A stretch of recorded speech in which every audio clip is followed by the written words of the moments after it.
কি অবস্থা রাস্তার মাঝখানে দেখেন ট্রাফিক আছে, সার্জেন আছে, এরপরে ওরা মারামারি করতেছে। দেখছেন দুইটা গাড়ি রাস্তার মাঝখানে, কি একটা অবস্থা দেখেন। এই যে দেখেন দুইটা কি ট্রাফিকের সামনে মারামারি করতেছে, রোডের মাঝখানে গাড়ি রেখে। দেখছেন রোডের মাঝখানে রেখা মারামারি করতেছে। দেখেন দেখছেন দর্শক, দেখেন ট্রাফিকের সামনে, সার্জেনের সামনে দাঁড়াইয়া মারামারি করতেছে। কি অবস্থা দেখেন,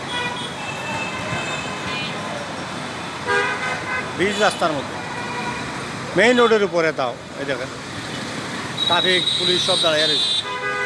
দেখছেন এই হলো দেশের অবস্থা, এই হলো দেশের অবস্থা। দেখেন